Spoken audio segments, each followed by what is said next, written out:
We're recording. Okay. What do you do? It's funny. Yeah, right here. So I am a local food advocate. I own a company that helps promote small food producers inside of DC, Maryland, Virginia, Pennsylvania, and New Jersey. Oh wow, that's a bigger scale than I thought. We grew. Sweet. We grew, yeah. Nice. Good for you. It's pretty fun. I'm the only member of my company, and I work with strictly contractors. Nice. We have a contractors collective where we work with various people who are demo professionals or haven't thought of the career before but are convinced by us to become demoers. And we contract them to do labor for small, locally owned food companies. And who are your clients? My clients are food producers from the different areas. So I work with people, when I say food producers, I mean Dolcezza Gelato from DC. They make a locally sourcing gelato. Neat. I work with Bright Greens, which is a frozen smoothie company that is based out of DC. It's only 6 months old. I work with Be More Organic, which is a probiotic skier company from Baltimore. It's 3 people who work for the company. Ka-Chung, which is a husband and wife team, and they're based out of Alexandria, Virginia. I work with, oh man, it's hard to remember all of them. Salzon Chocolate, Whisked Cookies and Pies. Would you like me to pull up your website and Sure. see what you've listed? It's actually not fully refreshed yet. So we actually the website was supposed to be finished and completed today, but it turns out that we have to postpone until tomorrow. Oh, right. So, but that website will have everyone, which is really exciting. It's a funny thing about small business, you make your website the first year and then you don't remake it till like 4 years later. So mine currently is still an embarrassment to my personality. Do you need me to list everyone or? No, I don't think so. I don't think Whatever you that's feel like super calling them, important. honestly. I don't remember who else. Oh, I just started. I'm signing a contract this weekend with Gondolo Juice, which is exciting. They're another Baltimore-based company. Shenandoah Spice Company? Shenandoah Spice Company is my first client ever. It's so easy for me to forget about them. Not easy. Don't take that out. It's very hard for me to forget about them because they are the reason that my company existed for a while. But they are my oldest clients. Yes. Why is it important for you to focus on individuals or small companies? I feel that a lot of what we do these days is focus on consumerism, in the sense that we want to buy a lot for ourselves. Thus, we go for the lower price point, and we're not really conscious about what we're purchasing, and we're not really aware of how much we're purchasing and what its effect on our own small local economy is. So focusing on these small food producers helps people when I'm engaging with shoppers or customers or outside world community members about what we do. It helps them to become conscious consumers rather than just passive customers or just money hungry people. If they have somebody standing in front of them talking about, I devoted my life to small business, and I think you should listen to a little bit about them. And that helps them to engage a little bit more with the idea that maybe they could give up purchasing 5 of these things in order to get 1 of these things made from their community. So you think that like personal connection is what makes the difference? I think that field marketing is the #1 most successful form of marketing for business, especially small local producers, not necessarily food, but even small local businesses. The best way to engage with people is to tell them about you face to face. Yeah. And a lot of my clients have a really hard time trusting other people to do what I do because they know that nobody has the passion for their business that they do. So I specifically contract and work with people who have a desire to enrich their community, and I feel that I was born with a desire to enrich my community as well. And I think that makes the difference, is that people who work with me and the clients I work with are all very passionate about what they do. So it makes shoppers and consumers a little bit more excited when they're thinking about eating dinner. They get a little bit more thrilled for some cheese. So that's fun. Yeah. Are many of your clients involved in nonprofits or donations? I'd say 8 out of 10. 8 out of 10 are involved in nonprofits. So I have one client, Be More Organic, works with. He actually started a nonprofit called Jody's Climb for Hope prior to starting his skier probiotic company to raise money for breast cancer and MS research. I've worked with clients who were raising money for ALS, for breast cancer, of course, different clients just doing breast cancer. I've worked with companies that are trying to bring healthier food to inner city students in DC, and better after-school performance and performance products like sports drinks and meal bars, giving those to students so that they have something, don't have to worry about where they're getting their energy from. So yeah. That's awesome. Do you think we need to ask this? What Okay. inspired you? Yeah. What inspired you to start your business or working for yourself or doing whatever you... Two things. Should I tell an anecdote if that's how I got inspired? Is that something? If that's what you want, yeah, sure. Sure. So actually the chutney that you guys are enjoying, the spicy plum chutney, is from a company called Virginia Chutney.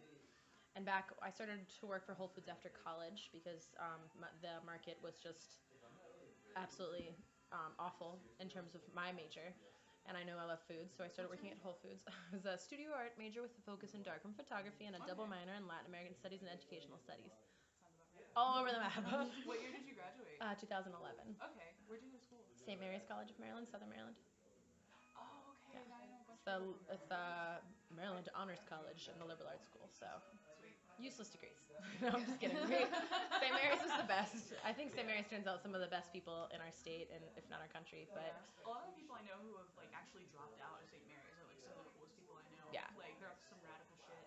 yeah, my roommate also went to St. Mary's and he became a self-taught web marketer. Awesome. Like people are just really they're really into enriching the community. So, well, besides St. Mary's did a huge thing about teaching me about where my food comes from and how to shop from your community. And we had our own organic farm and an organic farm where most of my friends worked. When I got the job at Whole Foods, I just decided to really engage with customers more so than a lot of my cohorts. And I fell in love with this one chutney, right? So I'm like pushing the chutney and I'm just like talking about it, not even pushing it. You know, I wouldn't say pushing is the right word. I'd just be like storytelling about this chutney, being like, everybody buy this, put it on your blue cheese. It's the best ever. I'm super obsessed with it. So I would do that from person to person to person and talk about how yummy it was. And then one day my boss pulled me into the back and she like, I thought I was getting reprimanded, but she goes, so Virginia Chutney called today. And I was like, oh my God, I love them. She goes, well, they called because they wanted to know what took us from 24th in the region to #1 in the region in sales. And I told them the truth. There's just like one super enthusiastic girl and mentioned your name and they sent you this. And she turned around and she grabbed a case of chutney that said thank you on every lid and the box was addressed to me. And then the next week, the next Thursday, I came into work and I was closing that night and the owner came in, Claire, she came in and she waited until my shift started at 4 to meet me. And I was so touched by that. She was so thankful at what I had done for her company that she waited. She drove 3 hours from Charlottesville to meet me and then waited 3 more hours until my shift started to meet me. And that was such a big deal for me. So after that, I started coordinating all my demos around small businesses and like making sure that if I had an opportunity to market somebody from Maryland or Virginia or Pennsylvania or New Jersey or DC, that I did it over something that was a large corporation or something that was an international brand. I'd choose these small cheese producers versus these large, well-known brands. And because of that, my team ended up making me just like the demo girl on the reg, and I also started getting a stronger customer base. The customers trusted me with their food a lot more than they trusted my team leader, which really peeved some people.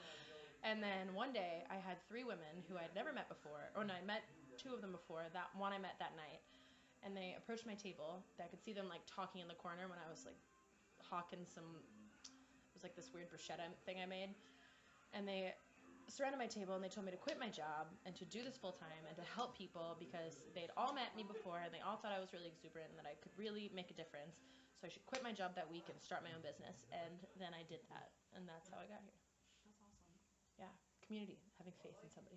That's pretty cool. That's amazing. Do you keep in touch with them? No idea who they were. No idea. Cool. Never seen them again. Never. They have no idea the impact they had on my life, which is That's why amazing. I think that you should go into every day being friendly to your neighbors. I love that. Not even a line. It's just like me. Sometimes I feel like I'm a weird poster board for like one-liner cheesy phrases about like connecting, and it just turns out that's who I am. That feels weird. Okay. Do you think that the work that you do expands the space available within capitalism? Expands the space available within capitalism. What did we mean by that? What did we mean by that? Expand on that question first. um, Creates more of a diverse market. Yeah, Or that's sort of what we creates meant. avenues for more Make individuals. spaces like for businesses To be people who like successful. want like to market their like shit or their whatever. I think that it's I think that a lot of the companies I work with are turning over to contractors and people who want to specialize in one thing rather than building companies internally. And I think that I'm an integral part of that. I think what I do allows me to teach a lot of people who want to start their own business but don't know how to by becoming contractors with me. I think it allows me to support a lot of people who weren't sure about starting their own company. I think I offer a lot of support to these people and give them a lot of direction. And so that helps get a lot of success. And I think that, let me see, expands the market. I'm just repeating the question one more time so I make sure I stay on point.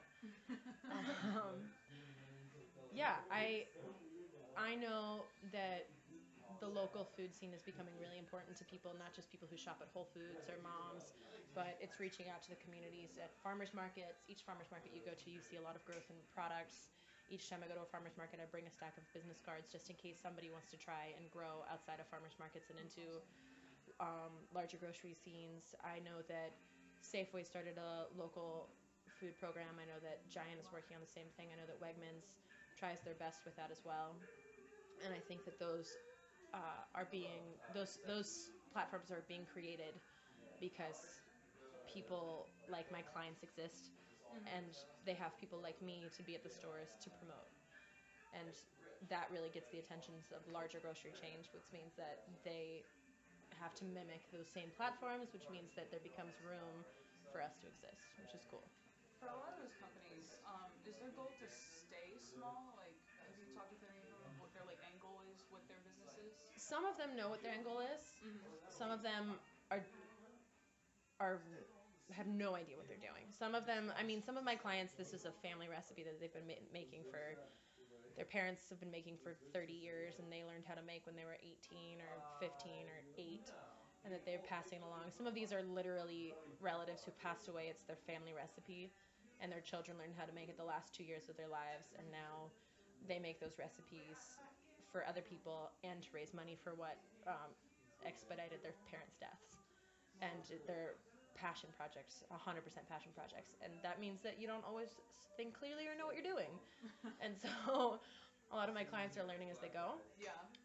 Some of them are better at it than others, but that's why they work with so many contractors, is they can easily move from person to person and find what they need to keep going.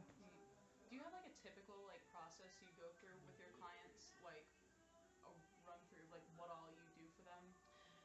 Yeah, I could do that. I have that. So, you mean how we begin a relationship? Yeah, just like the process of it. I'm just trying to get a better understanding of like what I do. Yeah. Okay, so I coordinate field marketing programs for local food companies. Yeah. And field marketing requires a certain type of personality. And it started with just myself, which, as you can tell, I'm sure, I'm pretty outgoing. And so what I do at this point in my business, when I started, it was me doing everything. But at this point in the business, this is what happens. I am contacted by a company. Is 80% of the time someone reaches out to me and asks me for support. 20% of the time I find a product that I really like, and I call the owners to ask if I can be a part of their field marketing. And from there, I arrange a meeting between the two of us. I do face-to-face meetings primarily, 80% of the time face-to-face, 20% if they're way too busy, and I never prefer the method over the phone. So we sit down and we have a meal or we have a coffee, and I tell them about my company, the kind of field marketing we do, how I have my contractors send in demo reports, what we require of our staff, how we do our scheduling, give them the full pitch, tell them the prices, explain why things are priced the way they are, because a lot of the times I'm hand-holding people through pricing because they're very terrified of the number. It seems like too much for them. But when I explain everything that goes with the number as well as what they won't have to be doing. Right. Services involved in everything. And that's why I prefer to meet in person, because it's hard to translate comfort over the phone. It's hard to be genuine on a phone call. They think that this personality is created for the business when really I was just like born super friendly. So it's easier to translate that personality in person, which is really what I do, is be outgoing. Yeah. I then, when they sign the contract, when they're like, cool, we're good to go, I asked them for a list of stores they'd like us to perform demonstrations in, as well as how many times a month they would like us to perform demonstrations in. What kind of stores have you been in? Whole Foods, Moms, Yes Organic Markets, David's, Dawson's, Giants, Wegmans, Wow. Safeways, not Kroger's. Kroger's doesn't allow outside demos. Not Aldi's, because nobody's in those. I've worked with Greenfest, the Food Expo in Baltimore. I've done a few smaller expos. We've worked in smaller grocery chains. I've driven an hour and a half to demo one product in a mom and pop store that had 3 people come in all day. Oh my god. It's been pretty fun. But each store is pretty worth it. Yeah, And they give us how many times they want each store's demo to be performed. And then I pass that information along to my scheduler, and she is a contractor who's been working with us. She's a mom, so we keep her on a contracted status. She works from home. She used to be a demoer for ours, but again, working with people as contractors allows their position to flow a lot more to fit their schedule. And one of the principles of our company is to make sure we're fitting other people's lives and that people feel they have more control over their lives. Yeah, so that's why you do contracting. We want people to have more control over their lives and take a lot more responsibility for themselves. Yeah. Rather than it being, I find that the idea of having an employee makes the boss a lot like a mom or a dad, and there's a lot of reprimanding and there's a lot of management in a way that doesn't allow growth, but makes them feel like they're not doing anything with their lives. Which I know that sounds strange. No, I totally get that. But I know, like, when you're handling, boss, I don't have any motivation. Yeah, when you're handling your own taxes, when you get to decide what your hours are. For example, with contractors, they can call me that day and say they're not coming in. We've had that happen maybe once in 3.5 years. And that's because we teach our staff that you can request off 3 weekends in a month, but just remember that you're the only one paying your rent. Right. So it's like, yeah, if you don't want to work, you can like not work 3 weekends, but like you have to pay your rent, and we're offering you money. So just remember that. And then we also try and teach people that every action affects other people. So if you don't come to work that day, you're affecting me, the other staff, our clients, the store staff. You're shrinking product, you're affecting reputation, and learning about responsibility seems a lot more effective through contracting. Yeah. Do you think that's like always the best option with a company?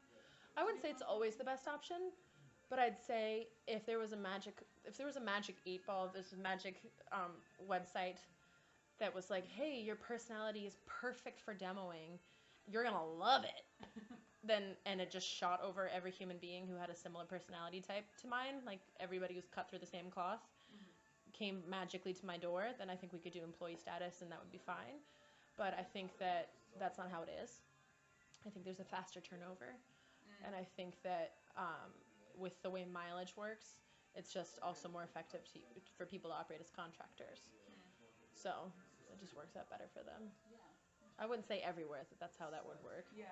But I think in this capacity, it's more effective. Like in a smaller company, it's more effective? In a smaller company, yes. Even if we were to go nationally, I mean, unless my accountants were like, no, you have to, or you're fraudulent. I think that contractor status makes sense because of no client. If my clients wanted to do full-time work for 5 years, then we wouldn't be doing our job. Like I have one of my clients, the oldest clients I have is called Dolcezza. Actually a lot more aware of where things are coming from because we've had the college experience, we've watched the documentaries, we've had the big old discussions with our friends about what capitalism is doing to our country and to our world and to our environment, and what the effect that buying a lot of useless things is doing to our earth. Do you think growing up in the recession had an impact on that too, like with millennials? I don't know if that's something that I would say. I think that growing up in the recession, of course, has an impact. Like, we all have this constant looming fear that we're poor. I mean, I don't know about you guys, but like, I'm broke. No matter how successful my company becomes, I constantly am broke in my mind. Like, I lost $40 yesterday, and I was like, no! And that was, I mean, my uncle and I were on the phone, and I told him that I was sad because I lost $40. my credit card and my driver's license. So probably more like $70 once I get everything replaced. And he was like, you know, you have money, right? And I was like, no, I'm broke. I'm broke. I'm broke. I'm broke. I'm broke. I'm broke. I'm broke. It's just, I think that is millennial quality. That's definitely in us. But I'd say that without capitalism, would what I do be successful? Yes. Because I think if we were to remove capitalism, then we'd get a better perspective. I think capitalism is a lot about budgeting for how much you're spending and where you're spending it. Yeah. Like if you want to buy a million pairs of shoes, you got to buy the cheapest beans on the shelf.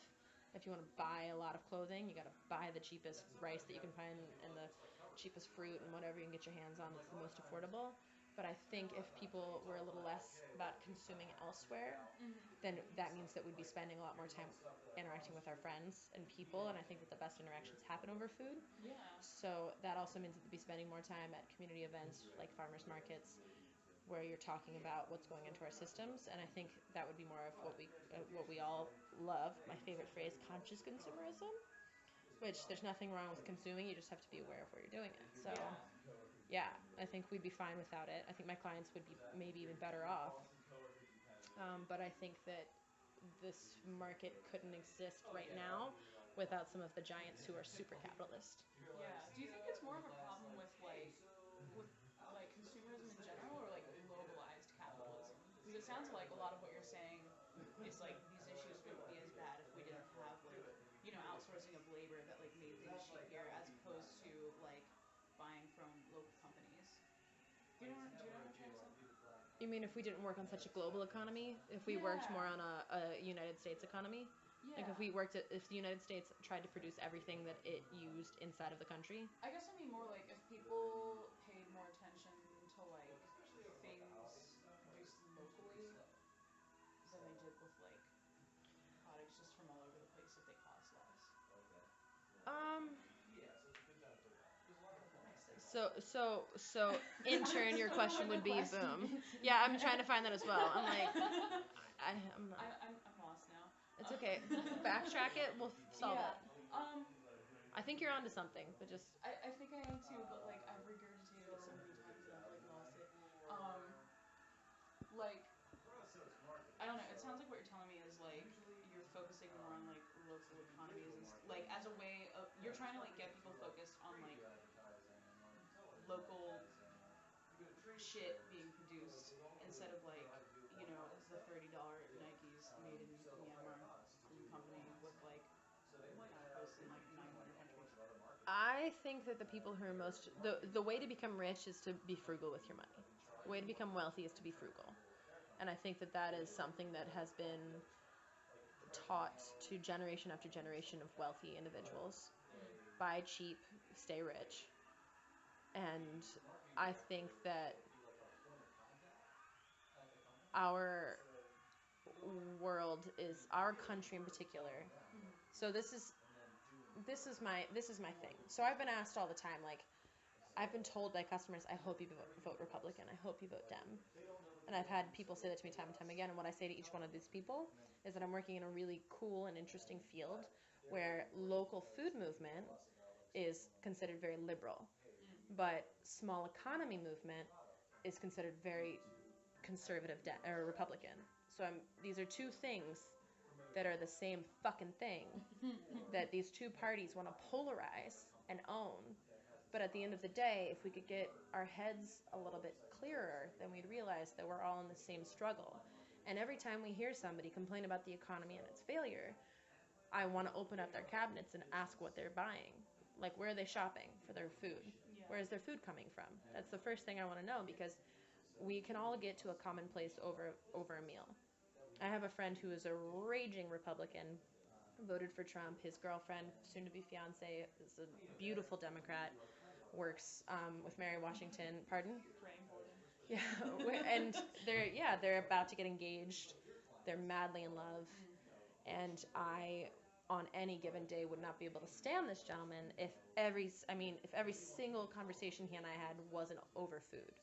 We've like reached a very common space because we eat together and we talk more, and he respects how I eat, and he has his own weird eating things, and I make sure when I cook for them, I cook matching what his concerns are. You can find a lot of common ground over food. Yeah. So for me, I find that what we do is a great way to focus the attention, get the consumers to think about when they say, I hope you vote Republican, I hope you vote Democratic, I have a really great opportunity to go, I hope everything in your cabinet's local. Because no matter what you're saying, I'm a part of the small economy movement and the local food movement, which means that I have had Republicans and Dems say the exact same thing that you just said to me, hoping that I'm swinging towards their party. So if you identify me as somebody who would do good for your country based off of my platform, and so does your opponent and your mind's opponent, then what does that say about what we're really all fighting for? Which is that we want a stronger local economy. We want a better job market. You're right, the recession did affect me like that. Wanting better jobs for my friends, wanting my friends who did go to college, which I now jokingly talk about is entirely useless. It's just like really good therapy and social experiments. And that's what college has become to me in my mind. Like, learn how to talk to strangers. That's what that is all about. And so if people were a little bit more aware, I feel that I have more moments at my table where I can bring people into a reality check than I have in any of my other jobs, or than most of my friends get in a day. So I don't know if ending global capitalism is the answer, because sometimes, I mean, outsourcing jobs to India, we still have to remember, like, we are global humanity. If we're providing jobs for somebody in another country, we shouldn't be so offended by that. We should just be aware of the fact that if we're providing jobs in another country for people who need it, what are we doing for the people in our country who also need it? And that's the issue that bothers me. It's like, cool, we're outsourcing. Great. We're providing jobs for someone elsewhere. Companies in the U.S. are able to afford it more. But could those jobs be performed by people in the U.S.? Is there a way to perform it? Yeah. I mean, for heaven's sakes, what was it? Boeing just moved their factory to South Carolina. I don't know if you heard about this. And they now they send people all over the country to try and find people to move to South Carolina, because even though there's a high unemployment rate in South Carolina, there aren't any people to fill the jobs in South Carolina because they're not well educated enough, because the education system of South Carolina has been neglected. And so it just becomes something that we tumble over, or we're complaining about jobs, but we're not educating people enough to have those jobs. So yeah, why not just educate the people who already live in South Carolina? Because it starts from the ground up. They're not people who jobs that require just a high school degree. There aren't enough people there who have a high school degree and the intellect to perform the task who live in the state. So it's like these little things that people are complaining about there not being jobs here, but like, are we educating our people properly to give them the jobs that could be in this country? Is that why people are outsourcing to India, where they have a huge focus on education? Yeah. So those are the little, yes, winded answer. Global capitalism is very important, but I think that we need to just have a little bit more foresight on our own small economy and what it's doing, what we're doing by polarizing these issues. Yeah. Yeah. Did that answer it at all? Did I get there at all? Yeah, Just a little vague bit. touch Yeah, I here think and there. one thing that I like sort of left out is like one of the things we're talking about in our class is like the reason these things made like transnationally can be so cheap is because companies will outsource to places with poor labor laws or environmental laws where they don't have to pay them, like, what's the minimum wage federally now, like $7.25, I think. yeah, 7.25, like they don't have to pay them that much, or like their environmental laws like just aren't in place, so they can like dump their shit in the river if they want to. Yeah, and it's super fucked. Right. It's super awful, and it's a huge issue, and there is no way to solve it until, I think that the benefit of what we do is that we're just like, I get to approach, everybody shops for groceries. I've served delegates in DC and senators, and one of the office assistants, one of my staffers had a great experience because it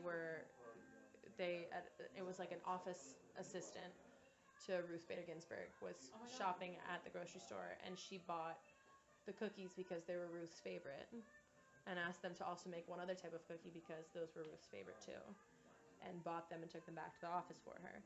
So we have an ability to talk to people in these situations. Everybody has to buy food, so we have an opportunity in these situations to be a platform for local, where anywhere else you'd seem like you were soapboxing, where we're just trying to talk about a cookie. Yeah. And I think that that's a really good window to helping end these issues. Yeah. And I know it's a long shot, but it's a fun seed to plant. It's fun to be able to talk about what it means to impact your neighbor, and see how that can trickle down to the bigger picture. Yeah. I guess trickle up. Yeah.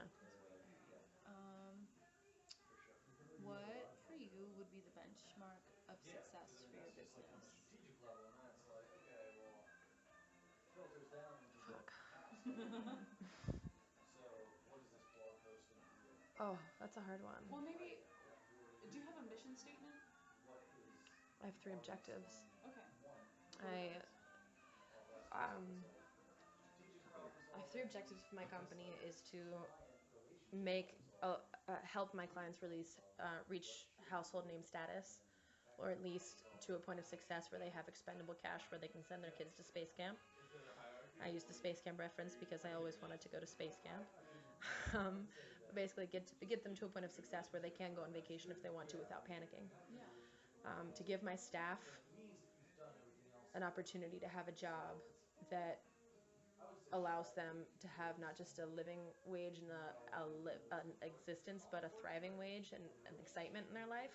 Yeah. That allows them to have a form of income where they know they're helping others, but also allows them to create their own schedule and fit in the things that bring them joy every day. So we've got people who are, one of our staffers called us one day and was like, I want to teach English to refugees. That's what I want to do. And so her schedule always accommodates that, no matter what.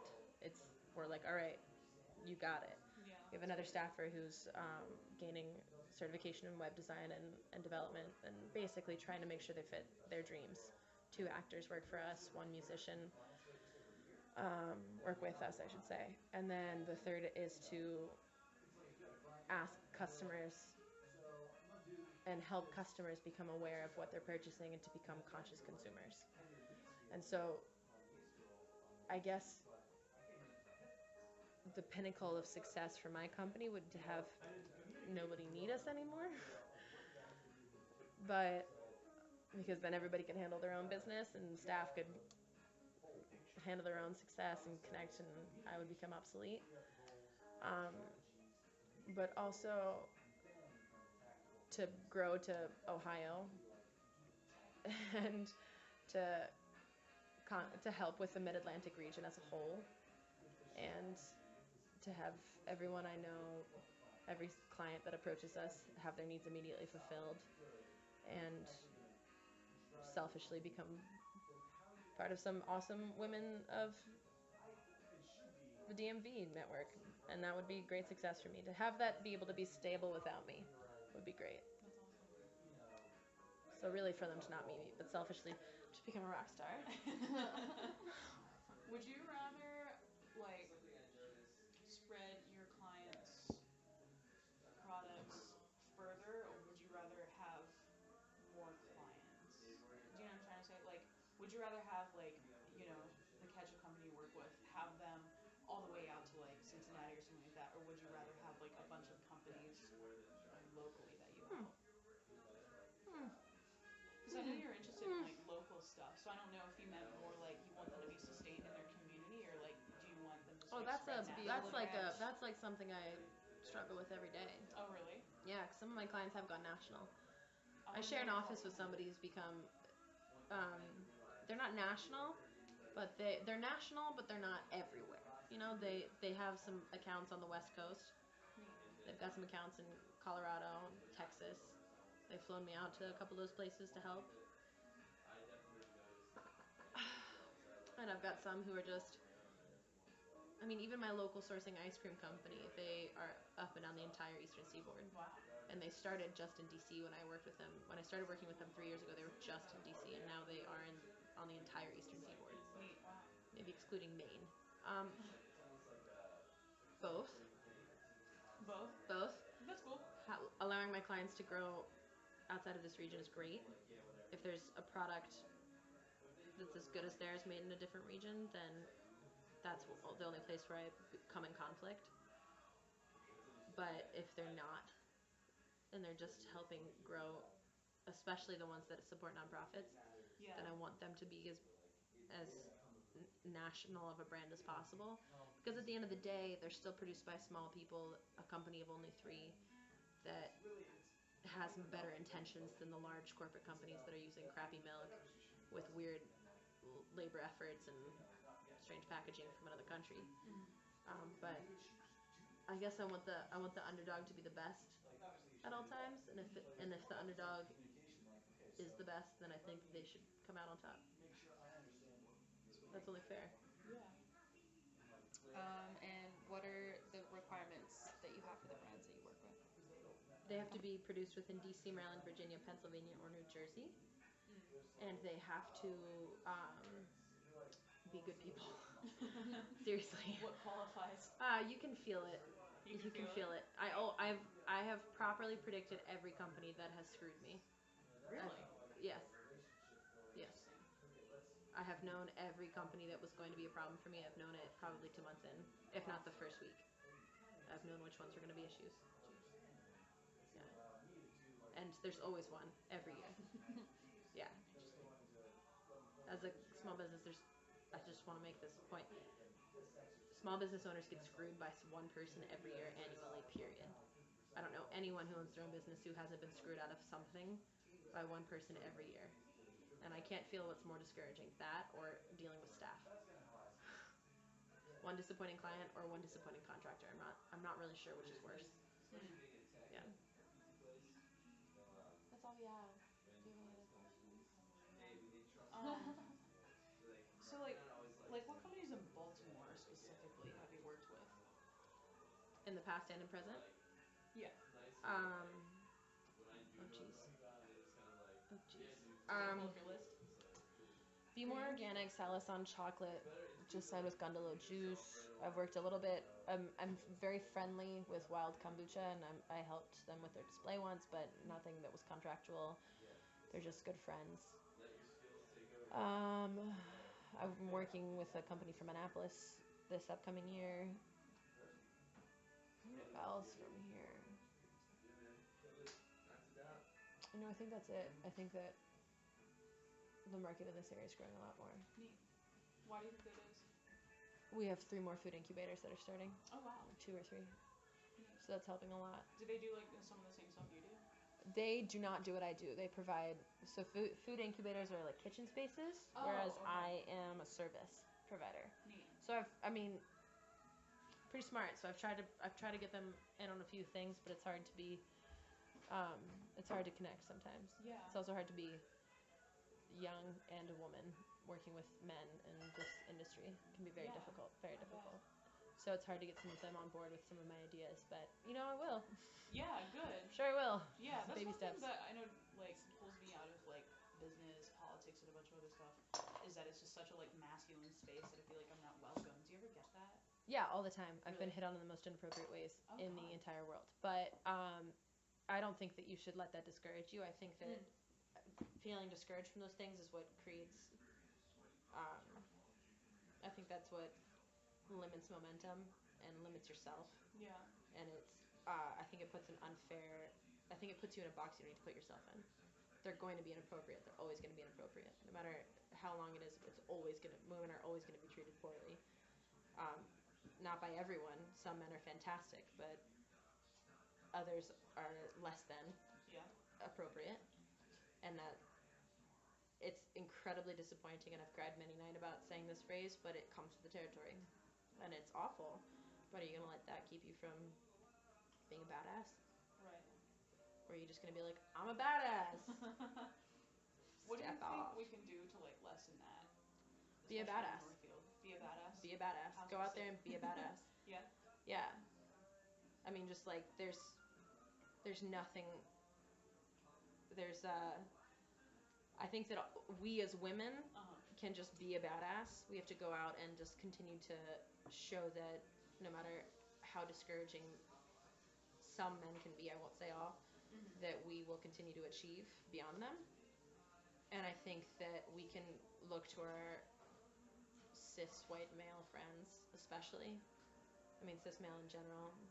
and even our gay male friends, and ask them to engage in the conversation when we're not there. Yeah. And I think that's the biggest struggle, is getting the guys around us to be on board with being advocates for women versus just letting bad crap happen to them. Right. I think one of the most disturbing moments of my career was when I was inside of a leadership office. I'm gonna try and make it as neutral as possible in words. Inside of a leadership office with 6 other department heads, team leaders, and one of their supervisors came in and wouldn't let my hand go. He kept talking about how pretty I was. Ew. And he grabbed my wrist and wouldn't let me go. And then I asked for him to let me go with 6 other male leaders in the room. And I was like, let go of me now. I need you to let go of me now. Let go of me. And I was like pulling my arms away, and he just kept holding tighter until finally I broke away and he laughed and he left the room. And I looked around the room, and the team leader I was sitting next to just said, don't worry about that. That's just how he is. And that was incredibly discouraging. Oh my God. Yeah, but yeah. Yeah. That's really bad. It's very bad, God. and that's just one of the fun stories. But I think that men have become a little bit complacent about the negative behaviors of other men. It's like, oh, that's just one person. What they don't realize is that that's the same thing that happens every day of our lives, but they only see it happen once in 2 months.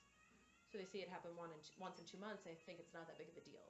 Right. But what they don't realize is that we have it happen every day. Every day. And yeah.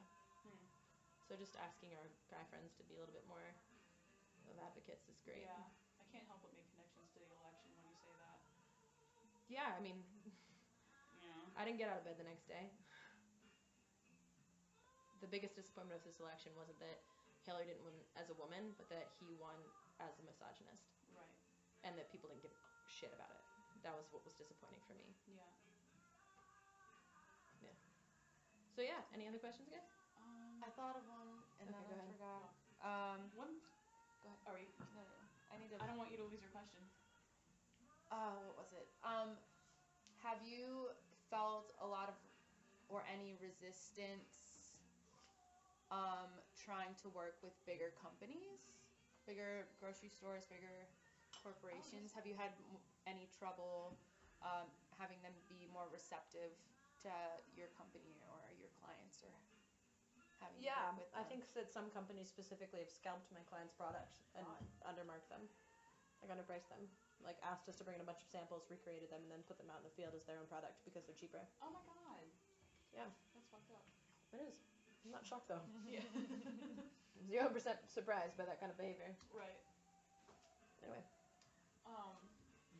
One thing that like a couple of people who I like talked to in this class and I've thought about is like we fear that like local consumption and stuff like that, since it like costs a little bit more, is sort of like a class privilege. Like we worry about like only the creative class having access to like a local economy, as opposed to people who like, you know, can only afford to go to like fucking Aldi or whatever.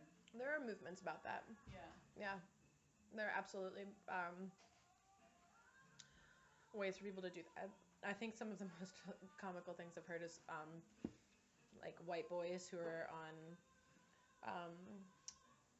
EBT, maybe have food stamps, being like, it's bullshit if somebody says you can't shop local. I'm on food stamps and I shop at Whole Foods. And I'm like, I have a feeling you shouldn't be on food stamps. Like, I have a feeling that you're like, maybe you should be on food stamps, but like, your overall attitude about those who have to be on food stamps is a little shitty.